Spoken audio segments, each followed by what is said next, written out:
Hi friends, स्वागत है आप सभी का मिशन कोचिंग सेंटर में। इस वीडियो में बात करेंगे मौर्य काल एवं मौर्योत्तर काल के बारे में डिस्कस करेंगे।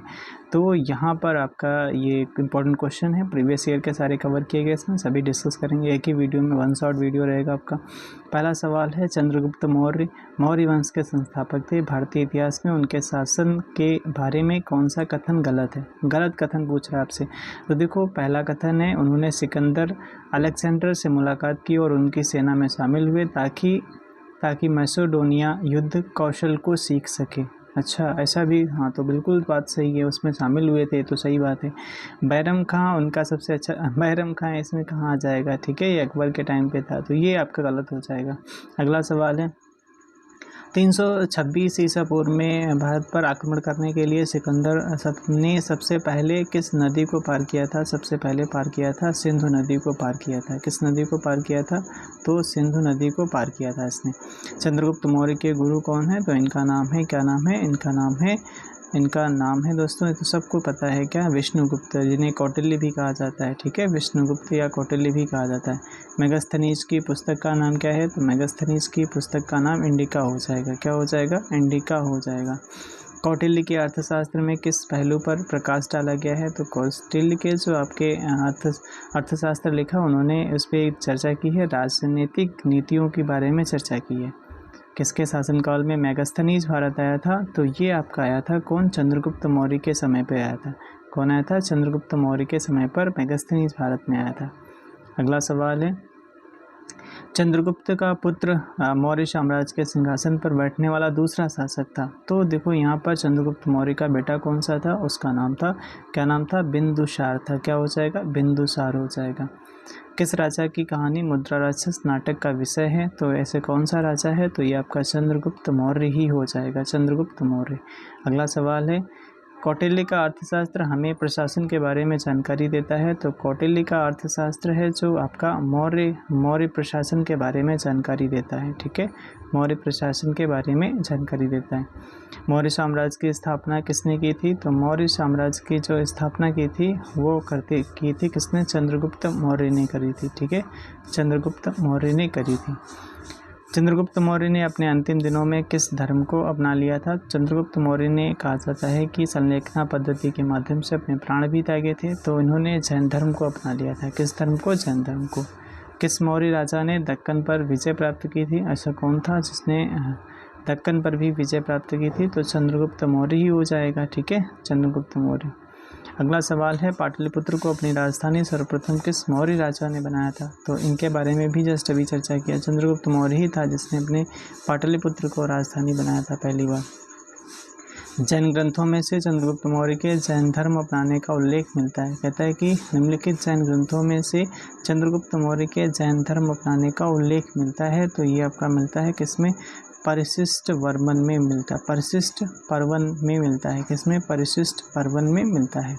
चलिए अगले सवाल पे चलते हैं। अगला सवाल है, चंद्रगुप्त मौर्य ने किस स्थान पर संलेखना विधि से 43 दिनों में जीवन का अंत कर दिया था? देखो, अभी ये क्वेश्चन बता रहे थे, तो ये कहाँ पर? श्रवणबेलगोला। ये कहाँ पर पड़ता है? आपका कर्नाटका में पड़ता है। कहाँ पर पड़ेगा? कर्नाटका में पड़ेगा। अगला सवाल देखते हैं। अगला सवाल है आपका, बिंदुसार का पुत्र कौन था? तो बिंदुसार का पुत्र हो जाएगा, उसका नाम था, क्या नाम था? अशोक हो जाएगा। क्या? बिंदुसार का बेटा कौन था? अशोक। किस मौर्य शासक को अमित्रघात के रूप में जाना जाता है? तो अमित्रघात के रूप में अगर बात की जाती है तो बिंदुसार को ही जाना जाता है। अगला सवाल है, बिंदुसार के शासनकाल में अशोक ने अवंती महाजनपद जीतकर मौर्य साम्राज्य में मिला लिया था। इसका उल्लेख किस ग्रंथ में मिलता है? तो इसका उल्लेख जो मिलता है बुद्ध घोष की सामंत पाशादिका में मिलता है। ठीक है, बुद्ध घोष की सामंत पाशादिका में मिलता है। बिंदुसार के शासनकाल में कहाँ पर अशांति फैली हुई थी? तो कहाँ पर अशांति फैली थी? तक्षशिला में फैली थी। कहाँ पर फैली थी? तक्षशिला में फैली थी। कहाँ पर? तक्षशिला में फैली थी। डायनोसियस नामक राजदूत किस मौर्य शासक के काल में आया था? डायनोसियस जो आता है आपका, ये बिंदुसार के समय पे आता है। ठीक है, बिंदुसार के शासनकाल में डायनोसियस आता है। किसकी जानकारी अशोक के शिलालेखों से मिलती है? तो अशोक के शिलालेखों से जो जानकारी मिलती है वो आपके कहता है कि जीवन वृत्त के बारे में बताता है, आंतरिक नीति और विदेश नीतियों के बारे में चर्चा करता है। तो उपयुक्त सभी विकल्प सही है।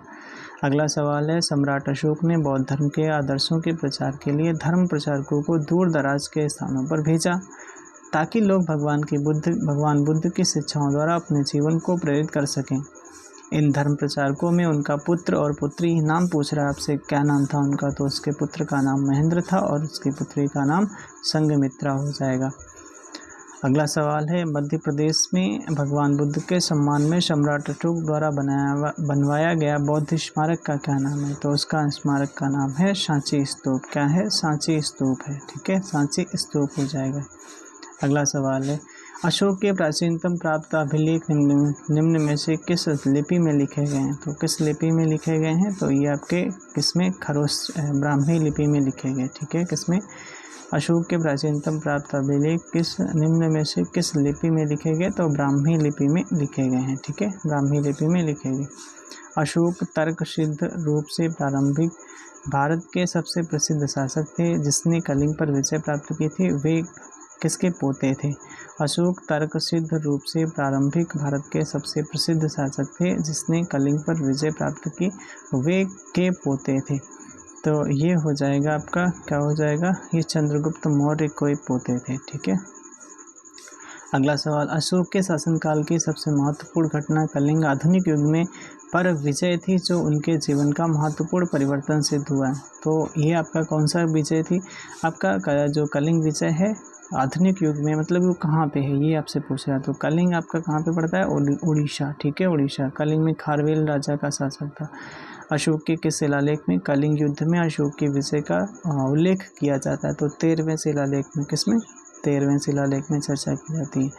अगला सवाल है, ने धर्म विजया धार्मिकता द्वारा विजय की नीति विकसित की। किसने विकसित की? तो ये विकसित करने वाला व्यक्ति है, इसका नाम है अशोक। क्या नाम है? इसका नाम है अशोक हो जाएगा। अशोक के शिलालेखों को पढ़ने वाला प्रथम अंग्रेज कौन था? प्रथम अंग्रेज कौन था? तो उसका नाम था जेम्स प्रिंसेप था। क्या नाम था? जेम्स प्रिंसेप हो जाएगा। अशोक ने के युद्ध के बाद बौद्ध उपदेशों को अपना लिया था। तो अशोक ने के युद्ध के बाद बौद्ध उपदेशों को अपना लिया था। किसके युद्ध के बाद? तो कलिंग युद्ध के बाद में। ठीक है, कलिंग युद्ध के बाद में उसने राज्याभिषेक के 8वें वर्ष मतलब आक्रमण किया था। निम्नलिखित अभिलेखों में से किसमें अशोक का नाम उल्लेख हुआ है? कौन सा ऐसा अभिलेख है जिसमें अशोक का नाम उल्लेख किया गया है? तो ये हो जाएगा आपका गुर्जरा अभिलेख में। किसमें? गुर्जरा अभिलेख में हो जाएगा। अपने शिलालेखों में अशोक सामान्यतः किस नाम से जाने जाते हैं किस नाम से? तो ये आपके जाने जाते हैं प्रियदर्शी नाम से जाने जाते हैं। प्रियदर्शी नाम से जाने जाते हैं। अभिलेखों में किस शासक का उल्लेख प्रियदर्शी एवं देवानाम प्रिय के रूप में किया गया है? तो ये कौन हो जाएगा? ये अशोक हो जाएगा। कौन हो जाएगा? अशोक हो जाएगा। अगले सवाल पे चलते हैं। अगला सवाल, निम्नलिखित अभिलेखों में से किसमें अशोक का अभिलेख भी पाया जाता है? ऐसा कौन सा जिसमें अशोक का भी अभिलेख पाया जाता है? तो ये हो जाएगा आपका महाक्षत्रप रुद्रादामन का जूनागढ़ अभिलेख। ठीक है, महाक्षत्रप रुद्रादामन का जूनागढ़ अभिलेख जिसमें अशोक का अभिलेख भी पाया जाता है।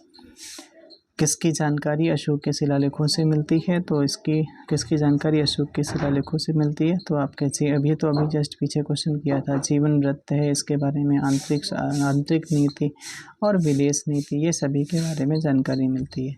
सम्राट अशोक ने पत्थर के स्तंभों और पत्थर के तख्तों पर अपने आदेश उत्कीर्ण करवाकर अपने राज्य के प्रमुख स्थानों पर स्थापित किया ताकि लोग तदनुसार आचरण कर सकें। तो इसमें क्या आंसर आएगा? इसमें आंसर आ जाएगा आपका ए वाला 14 हो जाएगा। क्या? 14 आदेश। ठीक है, 14 आदेश उत्तीर्ण करवाकर अपने राज्य के प्रमुख स्थानों पर स्थापित किया ताकि लोग तदनुसार आचरण कर सकें। सम्राट अशोक किसके उत्तराधिकारी थे? बताना भाई, सम्राट अशोक किसके उत्तराधिकारी थे? तो ये हो जाएंगे बिंदुसार के थे। किसके? बिंदुसार के उत्तराधिकारी थे। अच्छा, प्रसिद्ध कलिंग युद्ध सम्राट अशोक को युद्ध छोड़ने और बौद्ध धर्म अपनाने के लिए प्रेरित किया। यह युद्ध उड़ीसा में कब लड़ा गया? तो 261 BC में लड़ा गया। कब? 261 BC में लड़ा गया। कौन से राजा संघमित्रा और महेंद्र वर्मन के पिता थे? कौन से आपके, तो ये हो जाएंगे अशोक हो जाएंगे। कौन हो जाएंगे? अशोक हो जाएंगे। ठीक है, अशोक राजा संघमित्रा और महेंद्र वर्मन के पिता थे। क्या? कौन से राजा संघमित्रा और महेंद्र वर्मन, ये तो जस्ट पीछे भी कर चुके थे। अशोक के अभिलेखों में से किसमें दक्षिण भारतीय राज्यों का उल्लेख किया गया? ऐसा कौन सा अभिलेख है जिसमें दक्षिण भारतीय राज्यों का उल्लेख किया गया? आपका हो जाएगा द्वितीय मुख्य शिलालेख, जिसमें दक्षिण भारतीय राज्यों का भी उल्लेख किया गया। अशोक महान से संबंधित थे, किस वंश से थे? तो ये तो यार सिंपल सवाल है, मौर्य वंश से संबंधित थे। सांची के स्तूप का निर्माण किसने करवाया था? अशोक ने करवाया था। किसने? अशोक ने करवाया था। अगला सवाल है, अशोक ने अपने सभी अभिलेखों में एकरूपता से किस प्राकृत भाषा का प्रयोग किया था? किस प्राकृत भाषा का प्रयोग किया था? तो इसने किया था किसका? मागधी भाषा का। किस भाषा का? मागधी भाषा का प्रयोग इन्होंने किया था। अशोक का उत्तराधिकारी कौन था? तो ये हो जाएगा कुडाल हो जाएगा। कौन हो जाएगा? अशोक का उत्तराधिकारी कुडाल हो जाएगा। अगला है, किस अभिलेख में अशोक का नाम अशोक वर्णित किया गया है? तो ये आपका हो जाएगा कौन सा? मास्की अभिलेख हो जाएगा। मास्की अभिलेख में अशोक का नाम अशोक मिलता है, मास्की अभिलेख। श्रीनगर शहर को किसने बचाया था? तो श्रीनगर शहर को बचाने वाला व्यक्ति था, कौन था? अशोक हो जाएगा। कौन? अशोक। अशोक के किस अभिलेख में कलिंग युद्ध का विवरण दिया गया है? तो ये आपका 13वां, आपका 13वां हो जाएगा, 13वां। ठीक है, 13वां हो जाएगा, कलिंग युद्ध का विवरण दिया गया है। अगला सवाल है, अशोक का एकमात्र शिला रूप चित्र कहाँ पाया जाता है? तो शिला रूप चित्र आपका पाया जाता है, ये पाया जाता है कंगनहल्ली में पाया जाता है। ठीक है, किसमें? कंगनहल्ली में पाया जाता है, कंगनहल्ली। अशोक का कौन सा अभिलेख द्विभाषी है जिसमें अरमाइक एवं यूनानी भाषा का प्रयोग किया गया? तो अरमाइक और यूनानी भाषा का प्रयोग किसमें किया गया? सर-ए-कुहना में किया गया। एक आपका है सर-ए-कुहना है जिसमें अरमाइक भाषा का प्रयोग किया गया। अभिलेख द्विभाषी है। ठीक है, अशोक का यूनानी भाषा का प्रयोग किया गया, अरमाइक एवं यूनानी भाषा का प्रयोग किया गया सर-ए-कुहना में। रांग्यो अशोक किस शिलालेख में सम्राट अशोक को कहा गया है, कहा गया था? तो ये किसमें कहा गया? कंगनहल्ली में। ठीक है, कंगनहल्ली में रांग्यो आपका अशोक कहा गया। ठीक है, कंगनहल्ली में। कौन सी कथाएं अजंता गुफा की चित्रकारी और मूर्ति कलाओं से संबंधित हैं? मूर्ति कलाओं से संबंधित हैं, ये हो जाएगा आपका जातक कथाएं। क्या हो जाएंगी? जातक कथाएं हो जाएंगी। अजंता गुफा की चित्रकारी और मूर्ति कलाओं से संबंधित हैं। मौर्य वंश का अंतिम शासक कौन था? तो मौर्य वंश का अंतिम शासक हो जाएगा आपका बृहद्रथ हो जाएगा। कौन सा? बृहद्रथ हो जाएगा। अगला, कौन सा तत्व धम्म में वर्णित नहीं था? कौन सा तत्व था जो धम्म में वर्णित नहीं था? माता पिता का आज्ञा पालन, ये तो शामिल था उसमें। दान पुण्य भी था, भातृभाव था, संघ के प्रति आस्था, ये आपका सम्मिलित इसमें नहीं था। ठीक है, संघ के प्रति आस्था ये आपका सम्मिलित नहीं था। बौद्ध धर्म से संबंधित, बौद्ध धर्म से जो आपका संबंधित है, बौद्ध धर्म से संबंधित प्रख्यात भवन संरचना धार्मिक स्तूप का निर्माण मूलतः किस वंश के शासनकाल के दौरान करवाया गया था? तो धार्मिक स्तूप का निर्माण आपका मौर्य वंश के शासनकाल में करवाया गया था। किसमें? मौर्य वंश के शासनकाल में करवाया गया था। किसने मौर्य प्रशासन में अध्यक्षों को विभिन्न विभागों के अधीक्षकों के रूप में उल्लिखित किया था? ऐसा कौन था जो उल्लिखित किया था? ये कौटिल्य था। ठीक है, कौन था? कौटिल्य हो जाएगा। ठीक है, कौटिल्य जो मौर्य प्रशासन में अध्यक्षों को विभिन्न विभागों के अधीक्षकों के रूप में उल्लिखित किया था।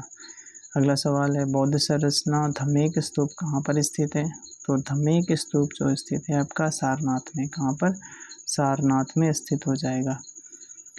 ऐतिहासिक ग्रांड ट्रंक रोड का निर्माण कई शासकों द्वारा कराया गया था। मौर्य वंश के शासनकाल के दौरान इसे क्या कहा गया था? तो इसे क्या कहा गया था? तो ये कहा गया था उत्तरापथ कहा गया था। क्या कहा गया था? उत्तरापथ कहा गया था।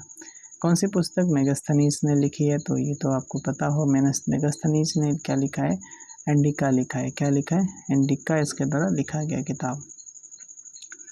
उदयन ने मगध की राजधानी को किस शहर से हटाकर पाटलिपुत्र में स्थानांतरित किया था? उदय ने मगध की राजधानी को बदल दिया था और किस शहर से हटाकर के पाटलिपुत्र स्थानांतरित किया था? तो ये हो जाएगा राजगीर। ठीक है, ये हो जाएगा राजगीर हो जाएगा। मेगास्थनीज दूत था किसका था, तो मेगास्थनीज दूत था किसका था, तो ये सेल्यूकस का था, ठीक है, किसका, सेल्यूकस निकेटर का था। पूछ रहा है कि साम्राज्य में कंटक शोधन नामक एक प्रकार का दरबार प्रचलित था। कंटक शोधन की बात आती है तो ये आपका मौर्य शासन काल में ही चर्चा होती है इसकी, ठीक है, किसमें, मौर्य शासन काल। मेगास्थनीज भारत आने वाले सबसे शुरुआती खोजकर्ताओं में से एक था, वो किस देश से संबंधित था। मेगास्थनीज कहाँ से आया था, ये आपसे क्वेश्चन पूछा जा रहा है, मेगास्थनीज किस देश से संबंधित था, तो ये हो जाएगा यूनान का था। कहाँ का था, यूनान का हो जाएगा। अगला सवाल, कनिष्क किस वंश से संबंधित है। कनिष्क आपका कुणाल वंश, कुषाण वंश के संबंधित है, ठीक है, किससे, कुषाण वंश के संबंधित है कनिष्क। बराबर पहाड़ी की गुफाओं के विषय में कौन सा एक विषय सही नहीं है, कौन सा इनमें से सही नहीं है, तो देखो पहलैया बराबर पहाड़ी पर कुल 4 गुफाएं हैं, सही बात है, 4 गुफाएं। 3 गुफाओं की दीवार पर अशोक के अभिलेख उत्कीर्ण हैं, सही है। यह अभिलेख इन गुफाओं को आजीविकों को समर्पित है, बिल्कुल सही है। यह सभी ईसा पूर्व 6वीं शताब्दी के हैं, तो कह रहा है इनमें से कौन सा गलत है, तो आपका डी वाला गलत हो जाएगा, बाकी सारे सही हैं।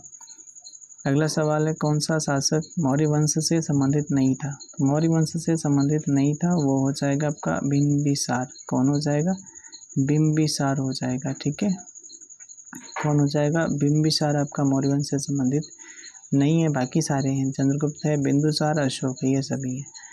कलिंग युद्ध की हिंसा को देखकर प्रतिशोध लेने की सोच रखने वाले सम्राट अशोक का हृदय परिवर्तन हुआ और वे एक स्थिर चित्त एवं शांतिप्रिय सम्राट और के अनुयायी बने थे। तो जो आपका जो अशोक था बौद्ध धर्म का अनुयायी बन गया था। अगला सवाल है, कौन से निम्नलिखित में से राज्य के सप्तांग सिद्धांत के अनुसार राज्य का 7वां अंग कौन सा था। तो राज्य का 7वां अंग हो जाएगा ये आपका मित्र हो जाएगा। कौन, मित्र हो जाएगा। हाथी गुफा का अभिलेख किस शासक के विषय में जानकारी का स्रोत है। तो हाथी गुफा जो है अभिलेख के शासक तो खारवेल राजा, ठीक है, खारवेल राजा के विषय में जानकारी का स्रोत है। अगला है, मौर्यकालीन मूर्तियों में मणिभद्र यक्ष नाम से अंकित मूर्ति किस स्थान से प्राप्त हुई है। मणिभद्र आपका है तो ये आपका किससे, परखम, कहाँ से, परखम से प्राप्त हुई है। मणिभद्र यक्ष नाम से अंकित आपका जो है अंकित मूर्ति किस स्थान से प्राप्त हुई, परखम से प्राप्त होती है, ठीक है। अगला सवाल, भारतीयों के महान ऋषभ मार्ग सिल्क रूट किसने आरंभ कराया, भारतीयों के जो महान सिल्क रूट था किसने आरंभ कराया था। तो कनिष्क ने करवाया था। किसने करवाया था, कनिष्क ने करवाया था। अगले सवाल पे चलते हैं। अगला सवाल है आपका 71 का। 71 में क्या पूछा गया, आपसे कह रहा है कि निम्नलिखित में से कौन से शासक मात्र नामों यानी माता के नाम से प्राप्त किए गए नाम से पहचाने गए थे, तो उनका क्या नाम है।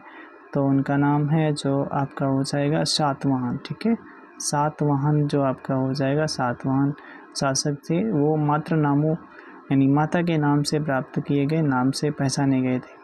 ब्राह्मण प्रयुक्त हुआ है, क्या है भाई, ब्राह्मण जो प्रयुक्त हुआ है ये हो जाएगा आपका गौतमी पुत्र सातकर्णी के लिए आता है, गौतमी पुत्र सातकर्णी के लिए। किस आयुर्वेदाचार्य ने तक्षशिला विश्वविद्यालय में शिक्षा प्राप्त की थी, तक्षशिला विश्वविद्यालय में शिक्षा प्राप्त की थी, तो ये हो जाएगा आजीवक, ठीक है, आजीवक हो जाएगा, नहीं जीवक हो जाएगा, क्या बोल, आयुर्वेदाचार्य ने तक्षशिला विश्वविद्यालय में शिक्षा प्राप्त की, तो ये जीवक था, ठीक है, जीवक हो जाएंगे। अगला सवाल, पुष्यमित्र शुंग द्वारा 2 अश्वमेध यज्ञ किए जाने के बारे में जानकारी किस लेख से मिलती है, कौन सा लेख है। तो ये लेख हो जाएगा आपका अयोध्या वाला लेख। अच्छा भाई साहब, कितने करवाए थे, 2 अश्वमेध यज्ञ करवाए थे, किसने, पुष्यमित्र शुंग ने करवाए थे, ठीक है। कहाँ से मिलता है, अयोध्या लेख से जानकारी मिलती है। अगला सवाल है, हाँ, कार्दमम क्षत्रपों ने किस धातु में अति दुर्लभ सिक्के प्रचलित किए, कौन से, तो ये हो जाएगा आपका ताम्र, ठीक है, ताम्र आपका धातु के सिक्के चलाए थे। निम्नलिखित में से किसके सिक्कों पर संकर्षण एवं वासुदेव दोनों अंकित हैं। तो संकर्षण और वासुदेव दोनों अंकित हैं, तो ये आपका अगाथोक्लीज हो जाएंगे, क्या, अगाथोक्लीज हो जाएंगे, ठीक है, अगाथोक्लीज। किसने सर्वप्रथम व्यापक पैमाने पर स्वर्ण मुद्रा का प्रचलन किया? ऐसा कौन सा था भाई? उसका नाम था विम कोडफिशस। क्या नाम था? विम कोडफिशस करके, ठीक है, विम कोडफिशस करके इसने व्यापक रूप से स्वर्ण मुद्रा चलाई। प्राचीन भारत में कौन सी एक लिपि दाएं से बाईं ओर लिखी जाती है? तो उसका नाम हो जाएगा क्या भाई साहब? उसका नाम खरोष्ठी लिपि हो जाएगा। क्या? खरोष्ठी लिपि, जो दाएं ओर से बाईं ओर लिखी जाती है। अगला सवाल है कौन सा विकल्प इनमें से सही नहीं है? ये आपसे पूछ रहे हैं। तो देखो भाई, देखते हैं इसमें। कहता है कि बौद्ध धर्म ग्रंथ पाली भाषा में लिखे गए, सही बात है। फिर उसके बाद में लुम्बिनी में इनका हुआ था, नेपाल में हुआ था, सही है। गौतम बुद्ध का जन्म, उपगुप्त ने अशोक को बौद्ध धर्म अपनाने के लिए प्रेरित किया था, सही है। चरक गौतम बुद्ध के निजी ही नहीं, ठीक है, जीवक थे, ठीक है, तो ये गलत हो जाएगा आपका डी वाला ऑप्शन। अगला सवाल, मौर्य वंश को किस वंश ने समाप्त किया था? तो ये आपका किस वंश ने समाप्त किया था? तो ये हो जाएगा शुंग वंश ने समाप्त किया था। किसने? शुंग वंश ने समाप्त किया था, ठीक है, शुंग वंश ने समाप्त किया था। चलिए आज के लिए इतने रखते हैं और फिर उसके बाद में अभी यहाँ पे ये वाले क्वेश्चन आगे करते हैं। चलिए फ्रेंड्स, देखते हैं अगला क्वेश्चन है आपका 81 नंबर का क्वेश्चन। 81 नंबर का क्वेश्चन आपसे कह रहा है कि ईसा पूर्व शताब्दी की शुरुआत में कुषाणों ने भारत की उत्तर पश्चिम सीमा पर अपना अधिकार स्थापित किया था। तो पूछ रहा है आपसे कौन सी शताब्दी थी, तब की चर्चा हो रही। तो पहली शताब्दी के आसपास की चर्चा होती है। तो इस टाइम पर कुषाणों ने क्या किया था? उत्तर पश्चिम सीमा पर अपना अधिकार स्थापित कर दिया था। अगला सवाल है, चाणक्य का एक अन्य नाम क्या था? चाणक्य जी का अन्य नाम की बात की जाती है तो विष्णुगुप्त हो जाएगा। कौटिल्य भी कहा जाता है इन्हें। अगला सवाल है हाँ, अगला सवाल है आपका कि पूछ रहा है कि राजवंश दिए गए हैं और यहाँ पर इनको मैचिंग कराना है, ठीक है, राजवंश दिया गया और मैचिंग कराना है। तो उनकी राजधानी है, तो जैसे आपका शुंग वंश की राजधानी क्या हुआ करती थी? शुंग वंश की आपकी राजधानी विदिशा हुआ करती थी।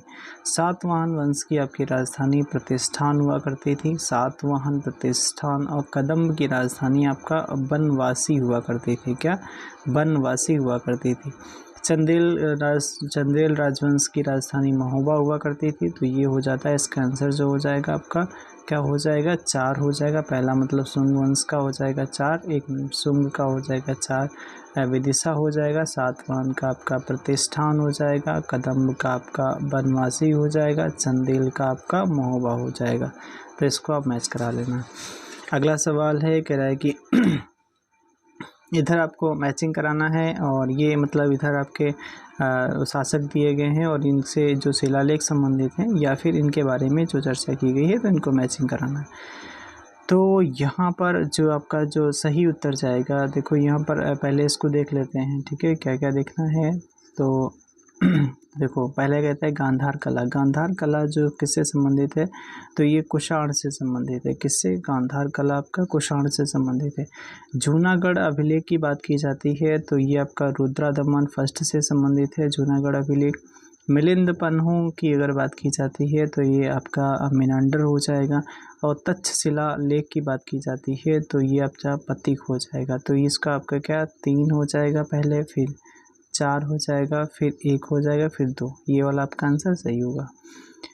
अगला है कलिंग नरेश खारवेल किस वंश से संबंधित है? तो इनका वंश पूछा जा रहा है आपसे, तो इनका वंश था चेदी वंश, ठीक है, चेदी वंश हुआ करता था, चेदी वंश से ये संबंधित है। कौन सी कला ग्रीको बौद्ध कला के नाम से भी जानी जाती है? कौन सी कला है जो ग्रीको बौद्ध कला के नाम से भी जानी जाती है? तो उस कला का क्या नाम है? तो उस कला का क्या नाम हो जाएगा भाई साहब? उस कला का आपका नाम हो जाएगा हाँ, उस कला का नाम हो जाएगा गांधार कला। क्या? उस कला का नाम गांधार कला हो जाएगा। चलते हैं अगले सवाल पे। अगला सवाल है पेरिप्लस ऑफ द एरिथ्रियन सी किसने लिखी है? किसके द्वारा लिखी गई है? तो अच्छा, इसमें तो बताना भाई इसका आंसर क्या होगा, ठीक है, इनके हिसाब से तो इसमें डी आंसर है, लेकिन ये बताना इसमें किसकी बुक है। मनुस्मृति के अनुसार महिलाएं निम्नलिखित में से किस रीति से संपत्ति अर्जित कर सकती हैं? मनुस्मृति के अनुसार मतलब क्या बताते हैं कि जो फीमेल होती है कैसे किस आधार पर संपत्ति अर्जित कर सकती हैं? तो उत्तराधिकार के आधार पर। कैसे? उत्तराधिकार के आधार पर।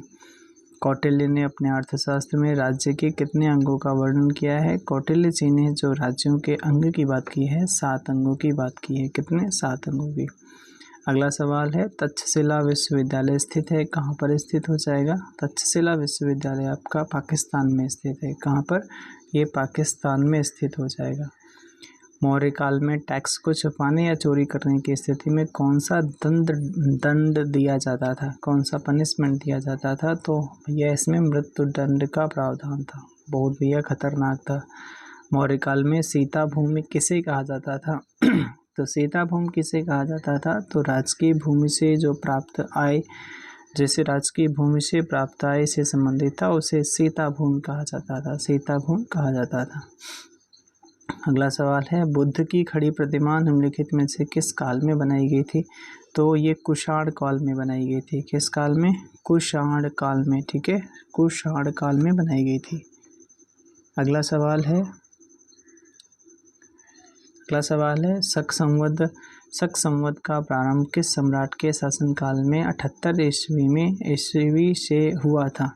किसके शासनकाल में? तो शक संवत की जो शुरुआत होती है कनिष्क के टाइम पर 78 ईस्वी में होती है। अगला सवाल वासुदेव ने देवभूति की हत्या कर किस वंश की स्थापना की थी? तो वासुदेव ने किस वंश की स्थापना की थी? तो आपका कर्ण वंश। ठीक है, कर्ण वंश की स्थापना की थी। गौतमी पुत्र सतकर्णी को एकमात्र ब्राह्मण एवं अद्वितीय ब्राह्मण किस अभिलेख में कहा गया है?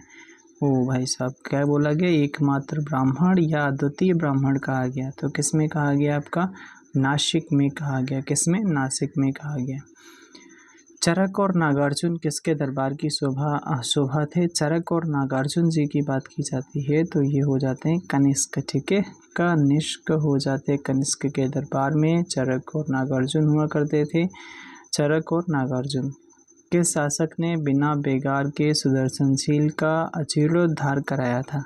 कौन था जिसने बिना बेगार के सुदर्शनशील का जीर्णोद्धार करवाया था? तो उसका नाम था रुद्रदमन। क्या नाम था? रुद्रदमन उसका नाम हो जाएगा। अगला लिखा है कि निम्नलिखित में से किसने बड़े पैमाने पर स्वर्ण मुद्राएं चलाई थी? उसका क्या नाम था? तो किस शासकों ने चलवाई थी? तो ये आपका कुषाण शासकों ने चलवाई थी। किसने? कुषाण शासकों ने चलवाई थी। अगला सवाल महान औषधि विशेषज्ञ चरक किसकी राज्यसभा में रहते थे? तो ये तो जस्ट अभी ऊपर भी क्वेश्चन कर चुके हैं। किसके टाइम पे? तो कनिष्क के टाइम पर रहते थे। कनिष्क की राजधानी क्या थी? तो कनिष्क की राजधानी हो जाती है, इसका नाम है पुरुषपुर। ठीक है, पुरुषपुर हो जाती है कनिष्क की राजधानी। भारत में सर्वप्रथम स्वर्ण मुद्राएं किसने चलाई थी? तो भारत में स्वर्ण मुद्राएं सबसे पहले इंडो बैक्ट्रियन ने चलाई थी। किसने? इंडो बैक्ट्रियन ने चलाई थी। चलो आज के लिए इतना ही पूरा हो गया। अगला चैप्टर है गुप्त और गुप्तोत्तर काल का। Thanks for watching. वीडियो कैसा लगा ज़रूर बताइए। नेक्स्ट वीडियो में बात करेंगे गुप्त एवं गुप्तोत्तर काल की बात करेंगे। यहाँ से जो प्रीवियस ईयर के क्वेश्चन है सभी डिस्कस करेंगे। Thank you.